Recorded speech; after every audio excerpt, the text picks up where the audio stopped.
Welcome back to Productivity Mastery, the podcast that's bringing you some of the most inspiring leaders from all across the world. And we are talking about entrepreneurship, productivity, performance, hopefully sharing some useful and practical information for those of you who are listening. And I'm super happy to welcome today somebody from a country that's very dear to my heart, Denmark, a country I lived in for 10 years. Det var godt, men yeah. You did good. Det var godt. Well pronounced. Amazing. So my guest today is 33, if I'm not confused, right? I look 33, but I'm 36. 36, excuse me. So he's 36 and he's already um he's built a few companies. He have three exits at the moment, and he's been a serial entrepreneur, investing in companies. Currently, he's on a journey to empower people to get more out of life. He had a personal meeting, an hour meeting with Tony Robbins. Some of you listening know who Tony Robbins is, and it's I actually want to talk about that as well. The guy is just full of energy, full of passion, and full of strategies that can help you to have a peak performing life and actually to also improve on with your business. Mike, how are you this morning? Thank you, Stan. Thank you for this super intro. But I'm perfectly fine. I've been looking forward for this speak with you. Love it, man. Well, let's start from the beginning, man. Like, how did you get into entrepreneurship and start these companies? Give us a bit of a background. What was the All first right, I'll do company that. that you started, and why did you begin with it?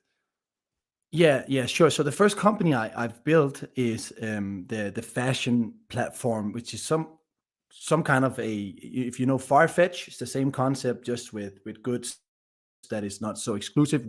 They do have exclusive goods by now, but it's like an Amazon for clothing called miinto.com, I think, which exists in 15 countries now, even in China.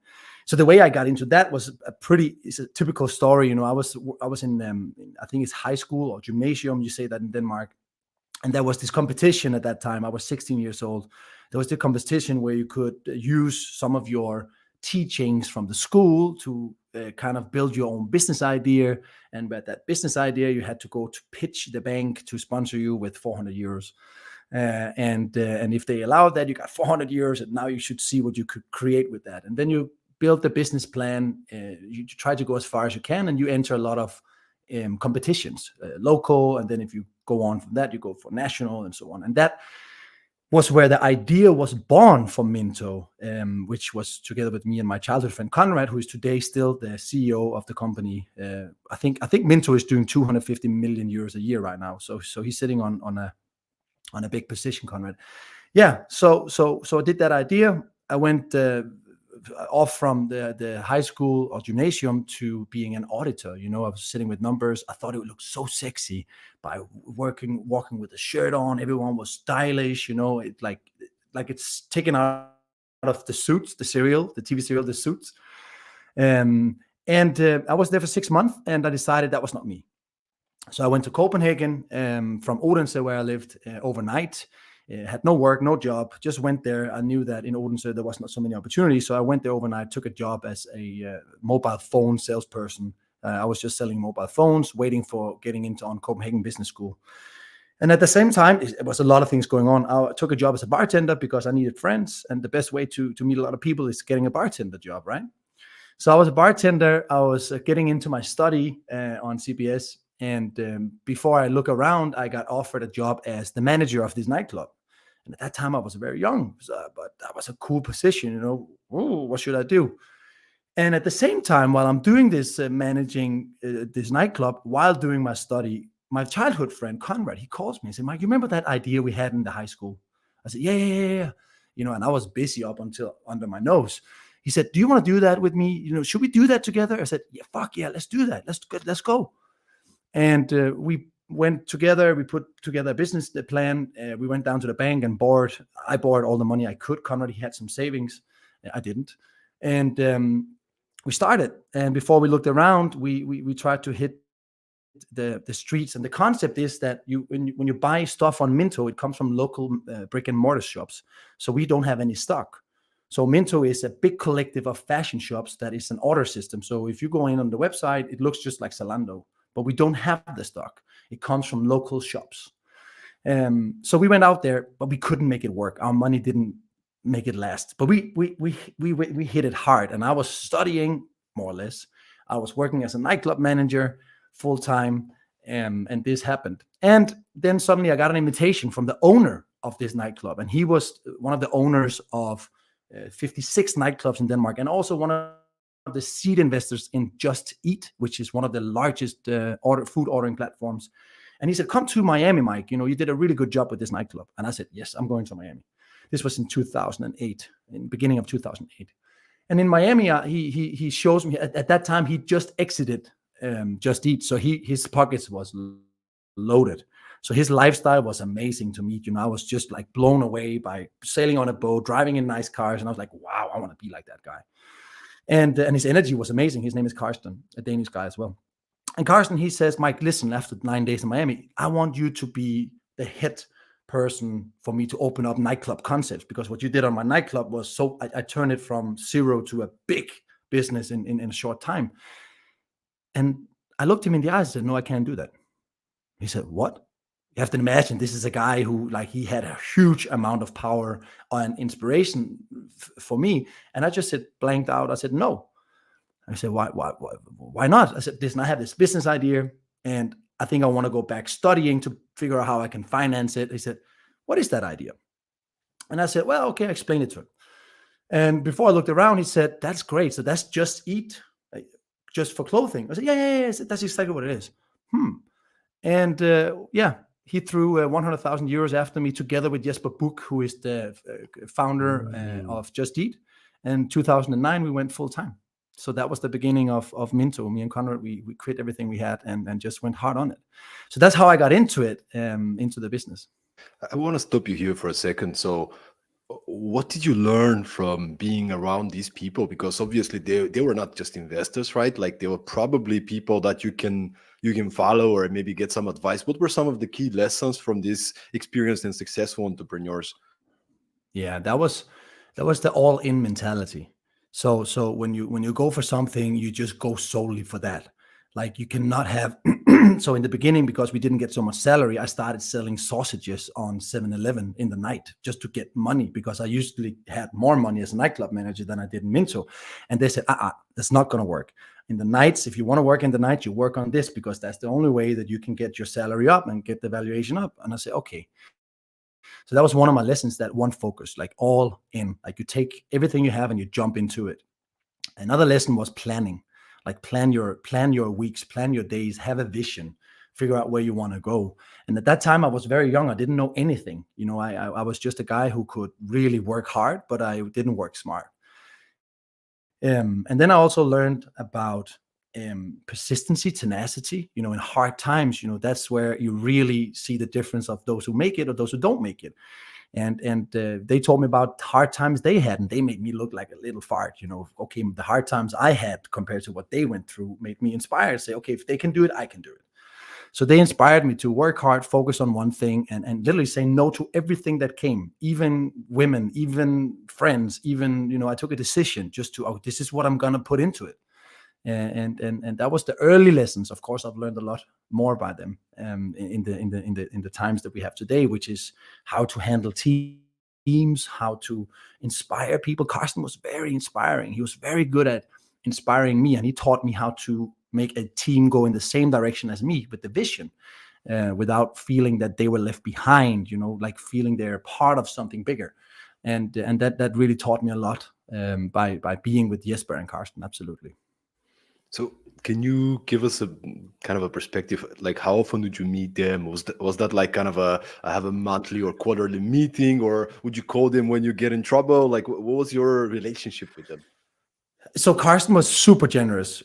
Carsten, he really was a people person, and at that time he had an amazing life. He lived in Ibiza, and he had a couple of boats. So he decided to inspire us.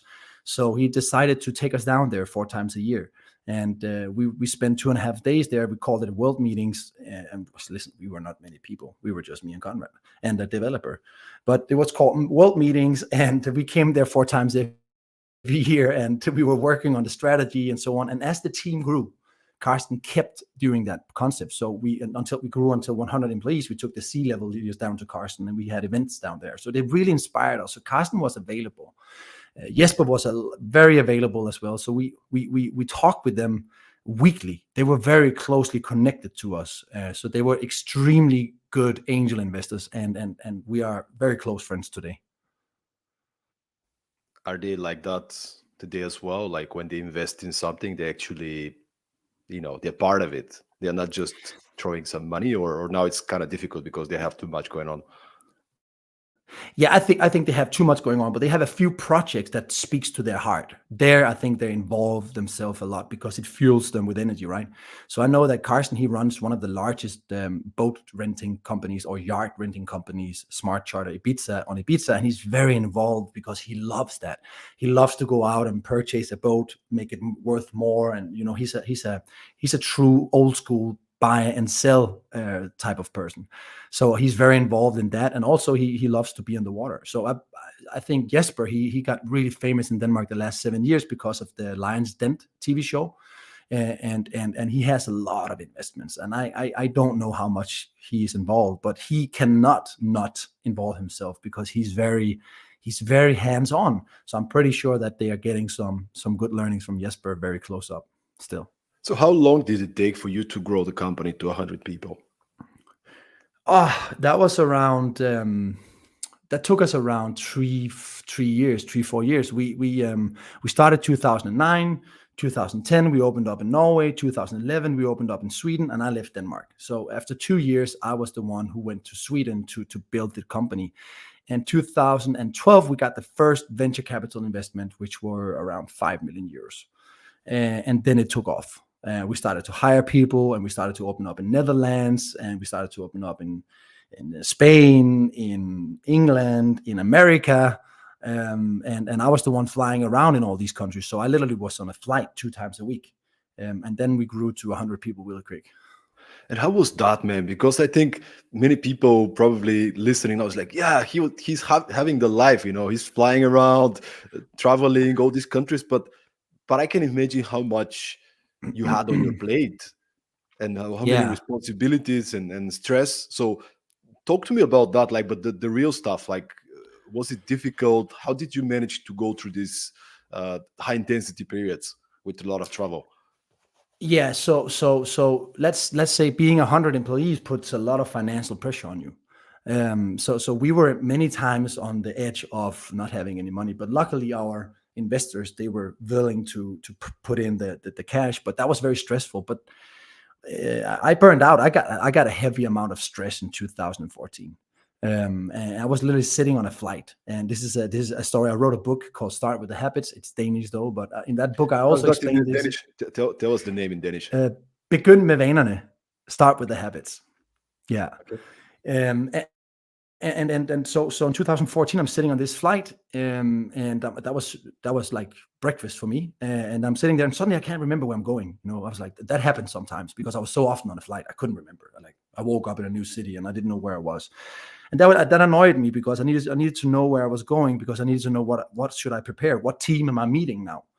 And I asked the stewardess, the woman in the flight, say, excuse me, and I said in English, excuse me, where are we going, And she said in very Danish English accent, we are going to Amsterdam. And I was like, that was weird. Wait a second. Because that accent, wait a second. And then I couldn't remember where I was taking off from. So I said, excuse me, I'm so sorry, but where are we taking off from? And she said in Danish, are you okay, young man? And I wasn't, because we were lifting from Denmark and I couldn't remember. I was blacked out. So traveling a lot, being a lot alone on hotels far away from friends, working, having a lifestyle, energy drinks, wake up 5 o'clock, keep staying in shape, all these stupid goals I put up for myself that was in my mind high performance was actually draining me. So I got stressed and I went to a lot of bunch of shrinks and tried to get myself on the track, and I managed to get out of it by changing my life, which is also what I'm writing about in my book. I'm very focused on hey, you can run fast, but you don't have to run faster than you can manage. Man, thank you so much for sharing these things. So far, so many lessons, and I'm sure that many entrepreneurs listening will relate to that. First of all, the 7-Eleven, right? Like working in I mean, it's okay, especially That, those of you who are in Central Europe and who are having big ego, and like we come from this background, right? It's you gotta do what you gotta do. Sometimes you gotta put your ego aside and start. Like I was washing dishes in Radisson hotels in Aarhus for close to a year, right? Like you've been yeah, working in. I mean, you can get a lot of cool jobs, right? But you decided to take this job because it's not mentally draining you. You can do it, and you can run your yeah. company, and that will keep you going. So first of all, this incredible lesson, like you gotta do what you gotta do. But then the other lesson of you don't have to speed up so much that your health is in trouble. No, no, no. You have to speak up. You have to be. So I didn't speak up because in my world, my inner world was saying that I'm not the person who gives up, which I am not. But there will be areas you have to give up on, like say, guys, this is not healthy. But as a young guy who doesn't want to let people down and have this warrior mentality, it's easy for you to run your head through the wall. And I did that. I have a funny story with the 7-Eleven episode. So you have to imagine this. So that was so ego killing, but that taught me, because you have to imagine, I was a nightclub manager in Copenhagen, and that nightclub was like growing with famous people, and I was half famous, without being it, because people were begging me to get into that nightclub because it was exploding. Going from that nightclub to be around the corner where the same people buys sausages and hot dogs when they are drunk as F, they were like, Mike, I was there. Hey, you want some mayo? Mike? Is that Mike? I said, yeah, that's Mike. But weren't you just the one that was like not accepting me in the door a couple of months back? Yeah. All right, give me the fucking sausage. Give me the, they were like that. and for me, it was like, but I just did it, and I knew, okay, I don't care. I served them well. But that was a big ego killer for me. I don't care. I don't care. I'm going to do this because I need some money. I need some food on my table. Because in the beginning of the company of Minto, we didn't want to invest too heavy in our salary, so we agreed on going as low as possible to make it stretched as far as possible. I'm proud of you, man. Thank you. I'm proud of you, and I can see how these experiences you went through, even the burnout, um, they humbled you, man. I mean, I know you for a few months now, and you're this super humble person. And I can imagine if we go 10 years back, it probably was a little bit different, right? So It definitely was. Yeah. also, man, and then the other thing is like, I mean, so many lessons here, but surround yourselves with people who've already done it. I mean, the fact that you guys got these investors on board, not just to throw in some money, but No. having people that you can just ask for advice, you can get a perspective, and as you said, sometimes to just to ground you when you're like, oh my Yeah, god, I yeah. don't know what I'm doing. To hear, dude, I've been 10 times worse. Just put yourself together, go Exactly. do it. You know. Yeah, yeah, yeah. And also people that you have a huge amount of respect for, because when they spoke, you kind of wanted to be like them. So when they spoke, you said, all right, okay, so I need to be like that, but I'm not. So I have to lift myself to that level. So that respect, and also respect for their money they put into us, which was also very important. They threw in money in us.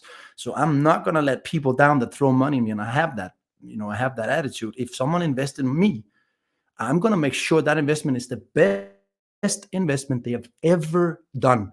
And I believe that is one of the best investments they've ever done, where I'm into they are today. So I'm proud of that. Amazing, man. How do you get such mentors? Like, there's many people out there, and and I know that it's not just the only mentors you have. You always seeking mentorship. How do you convince such mentors with such experience to invest, especially time, into you as a mentee? So how do I convince mentors to mentor me? Yeah, I don't think I think when I need someone in my life, I go for it, and I'm completely honest. And I think it also comes down to core values, and people with the same core values, they want to help each other often. And I have a huge amount of integrity, openness, and discipline. So that means when I go for someone, I come honestly and I say, listen, I'm here in my journey. I've seen you like that. I'd love to hang around with you. And that for example, one of my good friends today is called Rasmus. Rasmus is an entrepreneur in Denmark as well. He's been building some fitness companies and so on. And we started hanging out. He was in Stockholm. And when I met him, I just looked at him as like this guy at that time was around 40 years old. He was like a Greek statue body type, and his brain was calm, and he had kids, and he had all the things I loved, and he was so calm. So, and we started hanging together, and he actually invested in Playbook app together with me. Um, so when I meet people I can learn from, I also try to respect that relationship by providing them with some of my energy as good as I can. So not that there should be a catch, but I will never go to a person that should mentor me just for him to give me something. Like I want to feel I can help this guy too. So just somewhere, and then I believe it's a mutual relationship, and you grow into friends. So most of my mentors has become my friends. Yeah, and this is such an important point. So many people reach out and it's like, hey, what can you do for me? It's like, well, we have to think about how could that be a mutual gain? How can you give value up front? Like, why should they care to give you your time or resources or network? You don't even Yeah, know yeah, these yeah. people. Like, I mean, so especially people who are busy, man, like you should be the one creating more value for these people. Yeah, If you want to exactly. start this. Yeah, and a good way of getting great mentors is to play a game of paddle with them. To be honest, like you meet people on a level, and you can it's like getting friends. So your mentors can become your friends. Otherwise, you need to hire them as your mentor, right? So because then there is the exchange is money, because in Yeah. the end, what we do exchange as people is energy and time. So money is just energy you can save in your pocket. But I don't feel that that's not real enough for me. If I buy a mentor, I buy someone from America that is so far away from me, and I can buy his courses and he can be my mentor and that, but we don't speak. But if there's someone I have close here in my network, I typically choose mentors that really has an opportunity to become my friends. I love it, man. So let's go on with the story. So you were in Minto, you had a burnout, but you came back and you started living more sustainably, like building the habits and so on. So when did you decide I need to get out of this company and start something, and tell me about the other companies. Why did you start them? Who do you start it with? Yeah.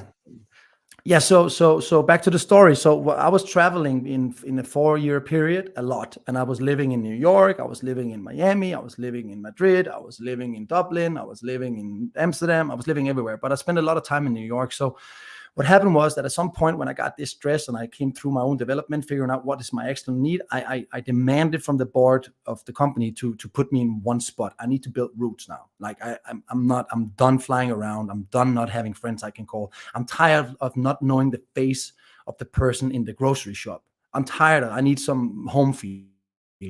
They agreed with that. So they moved me to Sweden. Sweden was in a challenging position at that time, and I need to turn around the business. So I came there, literally fired everyone, rebuilt the company, restructured the Minto department in Sweden. And I did it so good that we usually had 30 people hired in Sweden, but now we could manage with 5, which made the board realize, oh, wait a second, Mike did something here. We don't need to have people in Sweden. So after 2 years or 1 year in Sweden doing this, 1.5 year doing this turnaround, a board message came. And this was where I started to be really happy with my life, because I was one place. It was nice for me to wake up, be the same place. It's not nice to not have a home. You need a home. It's Maslow. You need to have a home. And the board said, and Conrad, he didn't dare to say that to me. He's my friend, but this is business. So he said, Mike, we're shutting down Sweden. I said, you're shutting down Sweden. You just did that to me in England as well. Yeah, we're shutting down Sweden. So what now? And I could come back to Denmark, but there was no way me and Conrad we could work close together anymore, because we were two alpha males in having two big positions. We were not good there. So it was much better if we could spread out, and which was good for the business. And then I felt in my heart, I cried. I cried because I knew that was the breakup. That was the breakup. There was no way I could survive being healthy in that constellation. So I quit. I quit in Minto. It's still very, I'm getting stuff in my throat because that was my baby. And I quit, and I was in a bathtub in Stockholm, not knowing what to do. And suddenly I came up with an idea. I came back from. I always been very conceptual thinking. When you work in a nightclub, you learn to create concepts really quick. I came up with Playbook app, the idea of Playbook app. I came up with that in a bathtub in Stockholm, and I called my friend in, who is the now also co-founder and the head of design, Casper. I called him into the bathtub. Casper, come here and take some notes, man. Put some graphics on this. And the idea was that I wanted to create a Netflix model for fitness influencers. At that time, most of the fitness influencers, they were doing PDF programs and so on and so on. And I said, why don't they just do a Netflix? So every time he hit the gym, I can just see what he's doing. I can subscribe to this dude, so I don't have to think. And we created the concept. I went to New York to Jeff Crahill, who is now the CEO and co-founder of Playbook app. We started to hitting the venture capital. We started to build the company. And here I made one of the biggest mistakes in my life as well. So I don't know if that was a big mistake, but we built the company, we got funding, we were ready to take off. New York, startup. I was like, whoa, but I couldn't hold it, man. For me, I was not home. I didn't feel home. New York was not my home anymore. So I decided to leave the company for my health, back to Sweden, where the last time I felt home. And of course, you have a shareholder agreement that says I'm not obligated to own 33%. So I went down from 33 to 3%. Schmack. And in a funding process, they needed to get me out. I was dead weight, to be honest. So in America, they're ice cold. They don't give a damn over there. There's no feelings involved. It's pure business. So I sold my shares really cheap to Rasmus, and that was probably my biggest loss of investment. That company is flying today. The Playbook app is flying. And if you reflect back right now, would you do it differently? Yeah. I wouldn't fly to New York and build an idea there, because I knew I wouldn't be able to live there. So yeah, I would do it different. Yeah, absolutely. But again, it's a learning curve. I learned so much in that choice. I learned that there's things that is much more important for me than business. There's things that is like family, relationships, grounding, feeling home. I can't perform on my top level if I don't have these things in space. I went to New York. I just came out of stress, and I went straight into New York, triggering my stress again. So there was no way I was going to do that again in my life. Absolutely. So that's what I learned. Yeah. And I think thank you again for sharing, because I think we don't like to talk so much about our failures and mistakes, but when Absolutely. we start and talk more about them, I mean, it's okay if you make mistakes, because we all do. We don't like to talk about them, but you should. You should talk about them, man. Yeah, we're human. I mean, you do your best. Everybody's trying to do their best, right? And sometimes we make choices and decisions that are not best for us, at least in the short term. Of course, if you reflect backwards now, maybe that was the biggest blessing, because Yeah, absolutely. Stone. Listen, I had a talk with a guy yesterday who wanted to join my concept, where I'm helping people to really set up goals and so on. And this guy, he was so right for the concept, but he didn't dare to make a mistake. So he didn't dare to join, because he said, "Oh, maybe this is a wrong investment." I said, "But dude, we just went through all these check marks. Like you need these tools." Yeah, I know I need them. But he didn't dare to jump into it to learn maybe that was wrong. So I've learned that I'm not scared of failing, not at all. I'm just scared of failing for the same things twice. So I'm head bumping into a lot of mistakes still, but I'm getting so smart every time I fail, because I have reflection processes where I'm catching my thoughts and I redirect myself. So the difference from you and me and a lot of other people is the mistakes we've made and learned from, I believe. So the more mistakes you can make that won't like kill you will just make you stronger, as cliche as you can say it. But you got to make a lot of mistakes. Just make sure you don't hurt too many on it. And hopefully don't do many mistakes more than once, of course, but that's yes, exactly. Yeah. Learn from your mistakes, but to expand your limited beliefs, you have to go out of your own limits, right? Because you're like, oh shit, I didn't thought I could do that, but I could.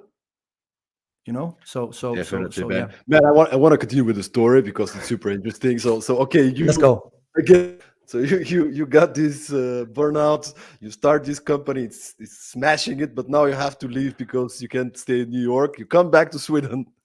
Yeah, listen. Again, So you are in the yeah, ground zero, right? Like we're yeah. back to First of all, I have a big debt at that time because in a period of Minto, we were in a dilution process, and I took a loan, and me and Conrad took a loan, right. and that loan was to not get too diluted, and then I took a credit line to pay my loan interest, and at that time my credit line was about to end, and I didn't have any money. I didn't have any job. I had a huge loan of 350,000 euros, something like that, and that's a lot of money, and the interest rates are huge.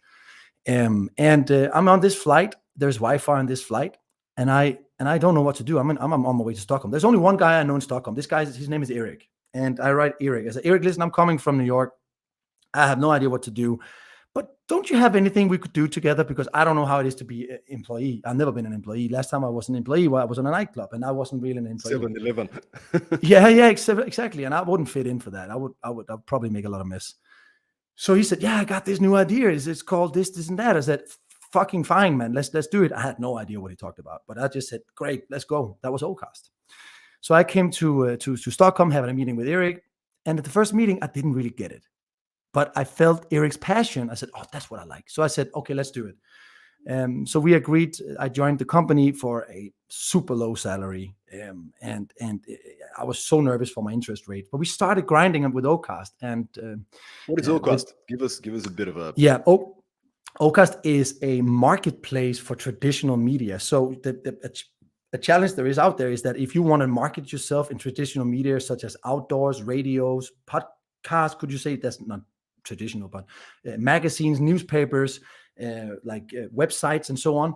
There's no platform right now that takes the audiences of the magazines and make it easy for you. So you can do that on websites. You can do programmatic buying on websites, but you can't do that in magazines. So we actually just did a website where you can do that. So it makes it easier for marketeers to actually get into the magazines without wasting a ton of money on media So agencies. did you even take a day off because like you called him from the from the plane, No, right? no, You just go no. to Sweden. It's like next day you're Yeah, I was in a meeting. Yeah, yeah, literally you just literally. next. Yeah, Wow, next man. day, next day. Because I needed to find something because I had this loan coming closer to me. I could smell it. I could smell the The money banker coming knocking after on me. the door, yeah. Yeah. So we sat down and we did that, and within 1 year we went from 20 customers to 100, and within 1 year again we went from 100 to 400. So I just nailed it, and at that time, luckily, thank God for that. Anders Holk Poulsen, who is the founder and major shareholder of Bestseller, which is the clothing company, Jack and Jones, he's a billionaire. He went in and invested in Minto in a 3-digit Danish $1 million investment, and I took my ticket out. And I needed to take that ticket out. Not that I wanted, but I needed that money because my interest was coming close to me. So I had to take my exit, and they all knew that. They knew that I was in a need, so I was in a position, up against the wall, and but for me that was the amazing thing. Even though I could have asked myself, could I have gotten more money in that exit? Yeah, probably could, but I couldn't because I was in a situation I put myself in. So I sold my shares. I stayed in Ocast, and after 4.5 years in Ocast, I got tired of being a tech CEO. I was just tired. I said, Why, "Fuck it!" man? Not Why? Like what part of it did you know? because, as you can hear, I've been stressing into new projects, not without stopping and thinking, saying, "What do I actually want? What do I want?" So I had now a time where Ocast was on a level where they were stable. There was revenue coming in. I'm still partner in Ocast, by the way. So I said to Eric, I need to leave this now. I need to do something completely different. And he was like, no, no, no, no. I said, yes, yes, yes, yes. and we agreed, and we are great. We are best friends today, and I still help the company once in a while with advisories. I'm in the board Was as that well. when you had this meeting with Tony Robbins? Like was that like the time that you decided I need to do something crazy and No, you no, oh no. that I had was that way many. I had before. that many years. Yeah, many years before. Can we talk about that? Because I think that's, like there's many people probably listening to the podcast who been to Tony Robbins events. And I mean, if you go to some of these events, you know how difficult it is actually to set up just to say hello for 10 seconds with this guy. Like he's booked like years ahead, but you actually managed to have an hour with the guy. And he's like a legend, right? I mean, I don't know if that's something you can talk about, but I'll be happy to hear if you can share some, you Yeah, know. no, it's not that I don't want to talk about it. It's hard to tell, is I don't want to have people to be like do the same because it's a huge of investment. But that guy has power in really changing your beliefs. you know he has the power of really creating leverage in you and make you take a decision of what you want to do and how you're going to do it, and make everything possible. So he's a master in changing the jukebox in your mind, like the story you tell yourself. He's a master of making that spin in another direction. So that's what I can say about him. And he's one of my biggest inspirations to this day still. Like this guy, it just doesn't matter what he says, but he keeps pounding it with amazing advice. So everyone should listen to this man, like seriously. So he can change lives. That's what I really believe in. There was this Netflix about him where he took this guru position, but he is that. This guy he's a blessing to the world. That's what I can say. Absolutely, man. It was a huge inspiration for me. I did the UPW a couple times back 2014, 15. Man, it was a game changer. And I think we should commit, Mike. We should commit when next time there's like a physical in-person event in Europe. We should go together to Tony Robbins. Yeah, absolutely, Let's do that, absolutely. man. It's just really is a game changer, and it's he really teaches you to work on yourself, reflect on yourself, and he teaches you to ask yourself different questions, because as he says, your life quality depends on the quality questions you ask yourself. So that means that instead of asking yourself, will I be able to make it? That's a shitty question. The answer on that can be shitty. It's better to say, how can I make it? How will I make it? What will it take for me to make it? So those questions is a game changer. So that it taught me. So every time I'm head on to a problem, I ask myself quality questions and I sit down and I work on them. So a great question is, for example, uh, what makes me fueled up in the morning? How can I do more of that? A shitty question is, why am I so tired in the morning? You understand the difference? And so changing your questions, changing your language to yourself, that's a huge game changer, because you will become what you think, and you can get caught up in that spider web. So he really taught me that. And the more you catch yourself when your mind by default is asking these questions and you Yeah. switch the question, it becomes like a muscle in the gym, right? Like you train it, you train your mind to stop and hey, like the higher version of yourself is taking over, and the higher Yeah. version of yourself can ask the right questions, can lead you to better places. And I love also the fact that this kind of belief system, because there's so much limiting beliefs coming from the environment, from the society, from like, money is bad, or if people are spiritual then they're broke. Like there's so many of these limiting beliefs. Why not being abundant in everything, man? Why not Yeah. why not aiming for being wealthy, being wealthy in terms of your health, having great relationships, friends, traveling everywhere, and doing good? Why not having it all? Why not aiming for that? Like, what's wrong with that, right? But Yeah. there's so many things in society that are kind of pushing us down, that you can either or. But no, Yeah. But, no. yeah, but it is, so you have to push your paradigms, like the way you look at the world, and that takes time. You have to hang around people who's done it, because you have to believe in it. So what I've learned is what Dan Pena said in a video once was really beautiful. He said, creating really healthy, good, strong habits is hard, but being able to be invited to hang with people who already has it is even harder. So I realized I just need to hang with people who has a lot of qualities that I'm missing in my life, because then I learn, I'm learning what they do, how they think, how they wake up, and what they fight for, and I can copy that, and I can make that one of my own. So if you hang with a lot of people, Dan Pena also says that you're the average of the 5 people you hang around with. That's so true, because also what you're looking at, so everything will influence you. So if you look at constant information, you believe in that information, right? So you better make sure that information inflow, if that's news, websites, whatever it is, this podcast, for example, you better make sure that the information coming to your mind is constantly making you go to a next good place in your life. And hanging with, for example, there's one good thing. I love my mother. Like, my mother is the best. She taught me so many things. But it's rarely I talk to my mom about my business because she don't get it. By her not getting it, maybe her concerns, because it's my mom, will become my concerns. And because she's not getting it, the concerns might not be good for me. While my dad, he definitely doesn't get it, but he's not so concerned. He's always very like, okay, great. While my mom is more like, hey, watch out for this, watch out for that. So you have to choose who you share your ideas with. And no disrespect, I just really choose wisely. Even my mom, I choose wisely with. I watch out what I'm asking for, because I will listen to the words coming out of her mouth. It's my mom. Yeah, man, you pick it subconsciously. You start having, creating these seeds of doubt and so on. So you gotta be really careful. And this is I know you're doing different masterminds these days, but like this was one of the things that really transformed my life. I read in this book, Think and Grow Rich.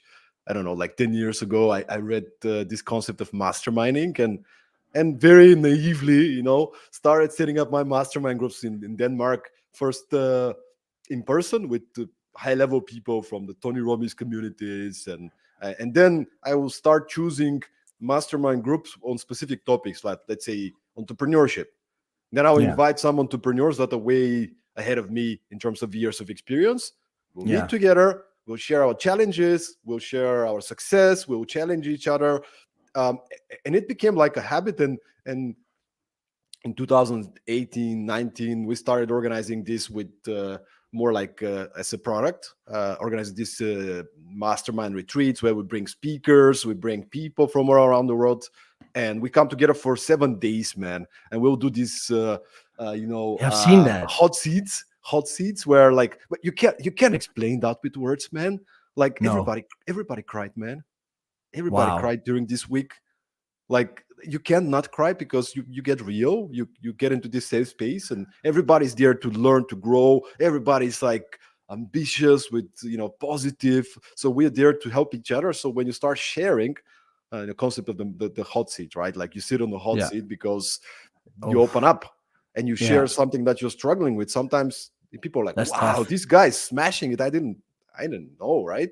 and No. and then, like, man, it was so much effort to organize these things. You know that because you're Yeah, doing it. I could And imagine that, so but wow. so worth it, man. So worth it, because you surround yourself with this, as you said, like high frequency people. This is the biggest wealth, man. Being Yeah. surrounded by high frequency people like yourself, Mike. I mean, I'm getting my frequency, higher up when I'm around you.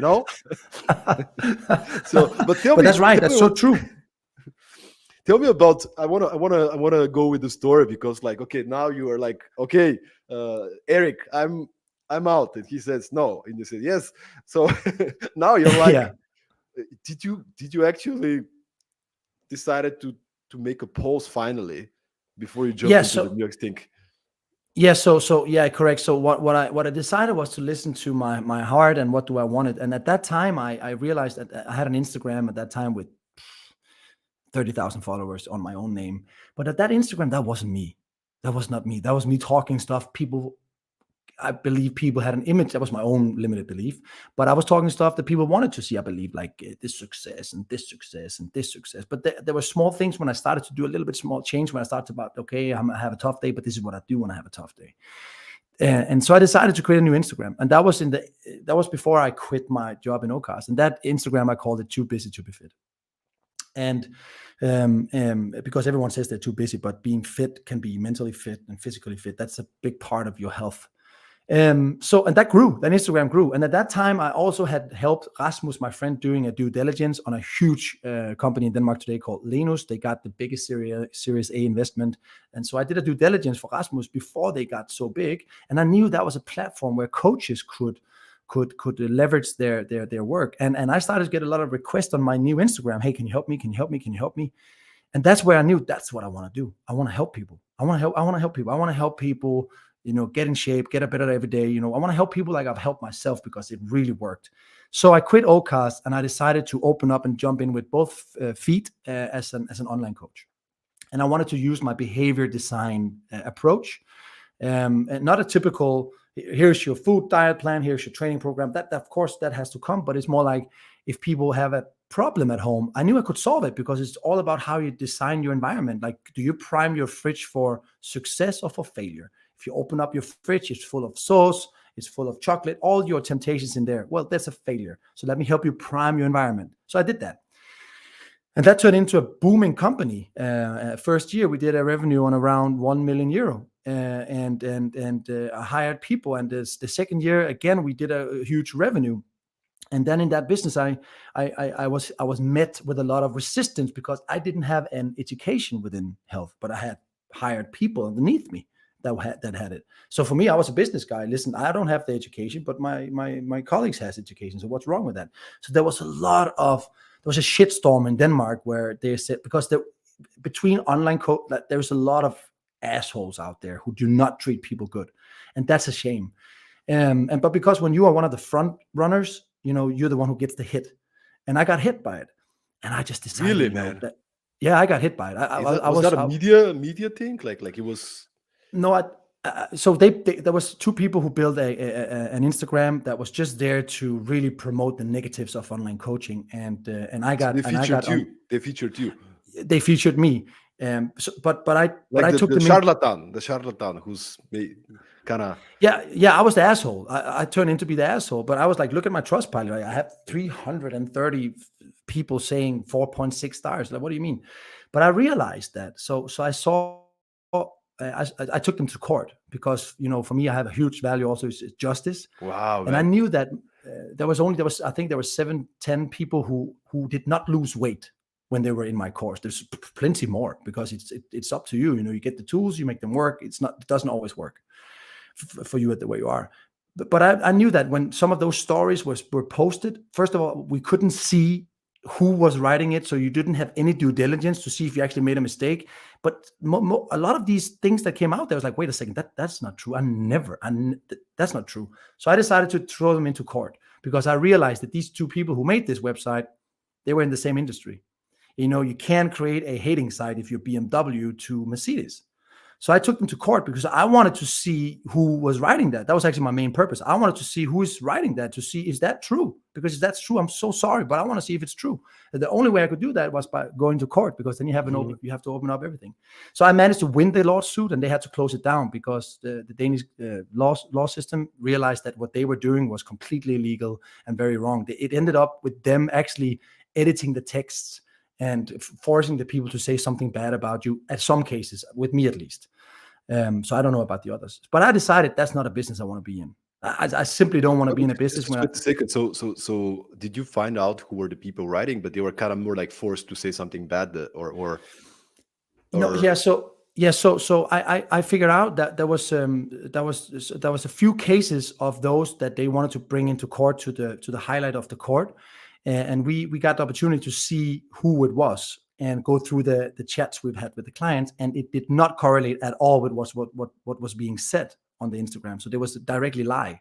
And we also have, it's a public court right now, we also have written that they actually edited the text for clickbait, and they were literally just looking to create a resistance for online coaching, because there is a lot of assholes out there not treating people good, but I was not one of them.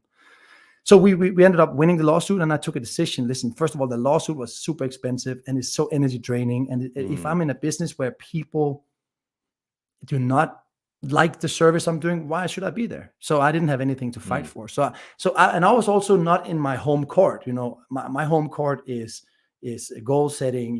Go for your goals and your dreams. If that's losing weight, okay, I can help you with that.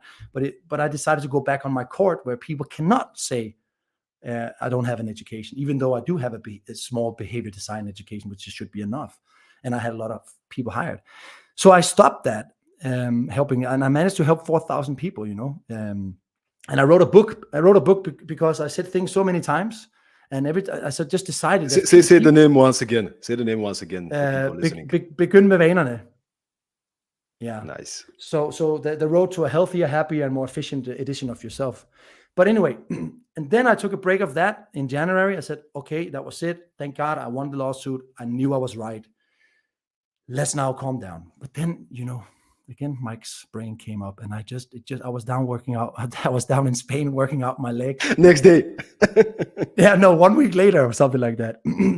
And I still want to help people. So, and I realized that what is it actually that I'm good at? So I was down working out. I was training my legs. And I hate training legs. but I do it anyway because I'm not going to be the guy that people can see I'm not training out. I'm not working out my legs. And I said, well, wait a second, that's what I got to teach people.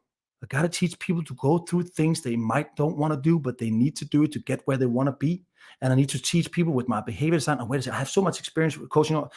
So I put together an online mentorship course plus a network for achievers to become high achievers. What's the So I name? went, it's called the MERE, which is down, you can see it down here in my title, MERE. And what it really is, it's I'm teaching people how to set goals, how to execute on them efficiently, how to become the person who are that, and ultimately reach the goal. So I give them tools. And that's in Danish so far, right? It's in Danish so far, It's a but Danish community. 2023, I'm going international with that. It's working really well. People are super happy. Man, that's what that's what I gotta say. Like, there's also a lot of Danish people, because I lived in Denmark for 10 years listening to this. Guys, you gotta check Mayor, because this guy is speaking from experience. He has a big heart, but I know everything he does is high level, man. And Thank I you. look forward to the English edition, because my Danish is still not perfect, but I'm sure. And man, it's just growing like crazy. I mean, it's impressive how many people are already there, and like, maybe give us a perspective what's happening with this community. Yeah. So we are so we are today we are 105 members, and the goal is to be between 500 and 1,000. But the cool thing is that one thing they get access to all my tools. I literally open up everything: my planning tools, my execution tools, my mindset tools, everything I've had, everything I do. So I opened up for that. And on the other side, there's a network. So we meet a couple of times every week on a Discord, and we talk about problems. Actually, I would say we are Denmark's most efficient advisory board. So if people have a problem in their business, in their career, we all sit around the round table at least once every week and help each other to grow. I love it, man. I love it. Well done. Seriously, well done. I mean, we need to come together more often. We need to come together, and we need to have space to open up about our problems and get an advice and support each other. Like, and what you're doing is so meaningful. And I wanna ask you maybe uh, this deeper question. Why do you do what you do, man? What excites you to? I mean, to me, it looks like you're very much aligned with what you do these days. But what is the purpose? What is the bigger cause in what you do these days? Yeah, so I have different things. One thing I really enjoy in my life more than money is freedom, but often money creates freedom, right? So I really like freedom. And the way I can nurturize my freedom, wish, and wants is by having a company where I do not need to be in an office 24/7. And I also love helping people, seeing people grow.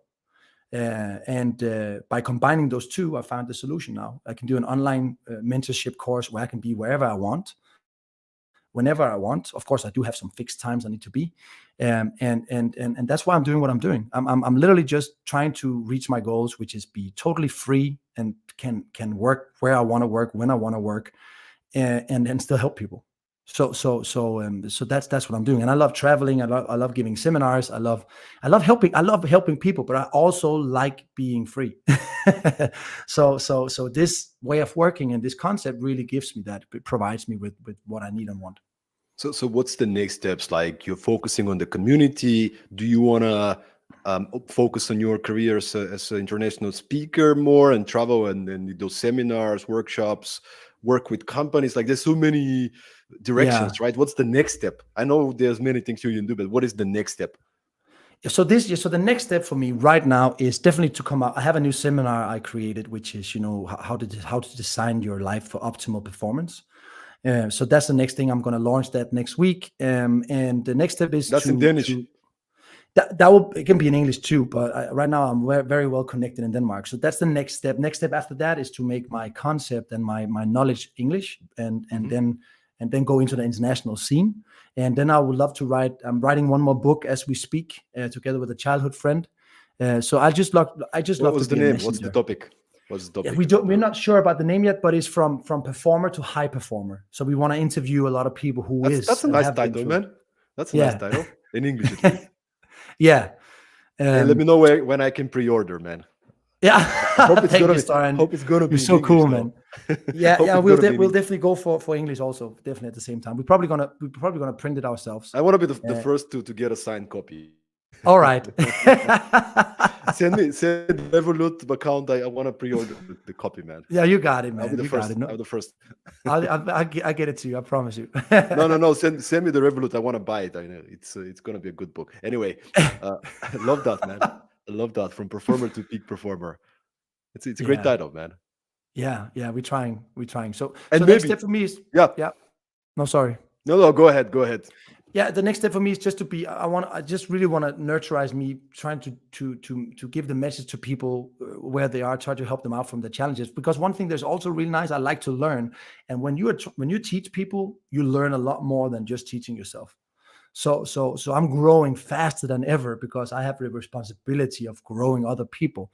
So with that, it that commits. I need to be 2 steps ahead all the time. So that You gotta also be ignites sharp, me. man. You Yep. actually leading a seminar in 20 minutes, right? Yeah, in 20 minutes I'm having a seminar. That's correct, man. And when you teach, you gotta be freaking prepared, right? You have to. You can't come out there with half-ass shit. You have Give to tell it from your heart. give me because I know we don't have so much time. You gotta teach 200 people, high level people now. So we don't have so much time. But give me your um like the honest, the truth. Like what are the habits that you like the peak performance habits that you do on a daily basis to stay in the at the top of the game? What do you do on a daily basis that keep you sharp, keep you energetic, you have a lot of energy, keep you passionate? Like what are the things that you do? Yeah. So first of all, it's important to say that I'm not perfect. So I do also have days where it doesn't happen, but I try most of the time. I have 3 things that I really have non-negotiable, and one of them is my daily journaling. So you taught me that, and I never did that before, and you taught me that last time we had a talk, and I was like, boom, man, that just came in, and it just increased from all the other habits I've had. Write that day in the journal. So I ask myself 6 questions every night. The one thing is that what did I do? What did I learn? What do I need to get better at? What do I need to change and how? What's my goals for tomorrow? And what I'm thankful for. So that's what I'm doing every single night, and that kind of grounds me. Number 2 is that I don't. I train. I train 4 times a week, strength training, and I try to do some kind of activity every day, as I keep my mind sharp. So that's a non-negotiable for that. And the last thing I do is I constantly seek information to grow. That doesn't mean I'm stressed about growing, but it really correlates well in my kind of area of business. I need to be inspired to reach new levels, but I constantly seek information to grow. So I have a 1 hour every day where I'm researching what to read, and then I have 30 minutes every day. I'm researching 1 hour and I'm reading a half an hour because the research is much more important than the reading because I need to make sure what I'm reading is right. But Um, that's fascinating, man. I never heard somebody say that. no, but just think about it because as soon as I start to read, my mind starts to work. So I have to be sure that what I'm reading is right. And so I spend one and a half What's a hour great every day. book? What's a great book that comes to mind that you read lately? Like something that really was empowering, it was, a game changer. Yeah. Um, yeah. Wow. That's a good question.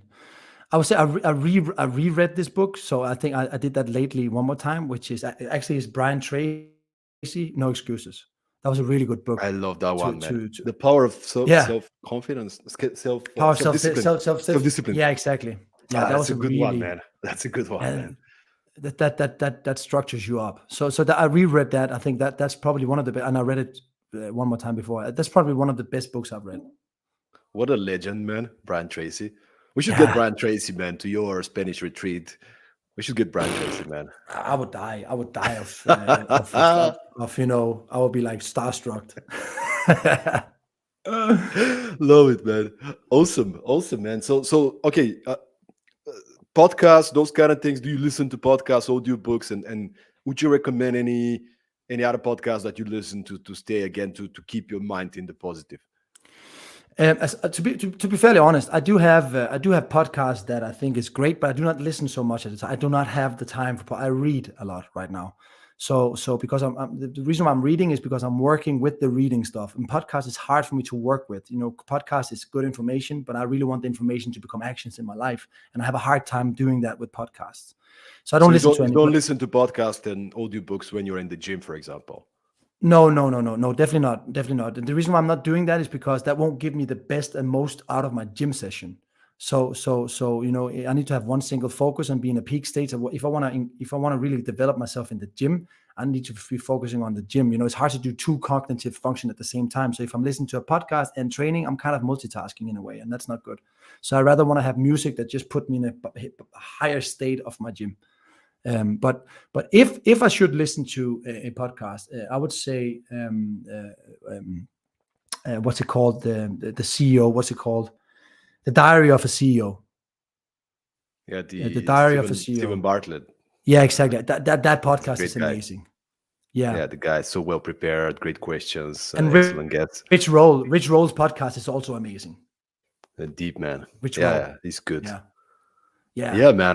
So These are good. I have like 10 podcasts like these two that you mentioned. That depending on my mood and what I feel like, these two, Tim Ferriss podcast, yeah, that's good the too. Tim Ferriss show, School of Greatness has some really good episodes with Lewis Howes. The Impact Theory. That one is the guy is such a legend, like Tom Billio with questions that like it's like Yeah, yeah, really yeah. really good. Wow. Yeah, that's This true. is awesome as well.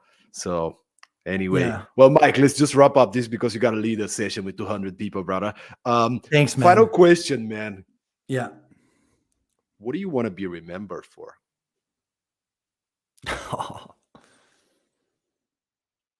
um, Good energy.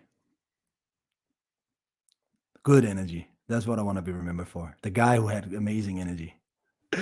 You definitely spread a lot of good energy with this podcast, man. Thank you so much for being here, Mike. I mean, what a pleasure. Everybody, go check out. Where can people find you? By the way, by the way, if any of you is a podcaster, I just saw a post by Mike, and Yeah. he wants to go out there and share more of his good energy. So make sure to get in touch. But where could people find you? Find Mea, find Yeah. your books and so on. Tell Oh, us. thanks, man. You're so kind, Stein. Yeah, you can find me on LinkedIn. Just Mike Radoor, my name on LinkedIn, or my Instagram, or my website is Mike Radoor. So literally everything with Mike Radoor is where I am. I'd be more than happy if you guys reach out with any questions you have. If you have any, listen, I love serving. I think a big piece of life is to serve. And I love serving, and I do always have time for people. So if you have anything, just come to me. If I don't answer the first day, maybe not the second day, but I will answer within a week always. So just come to me if you have anything. And again, if you have a podcast, I'd love to be in podcast. That's one of my goals for the next 12 months, to be in as many podcasts as possible, also to learn from people that I'm speaking with.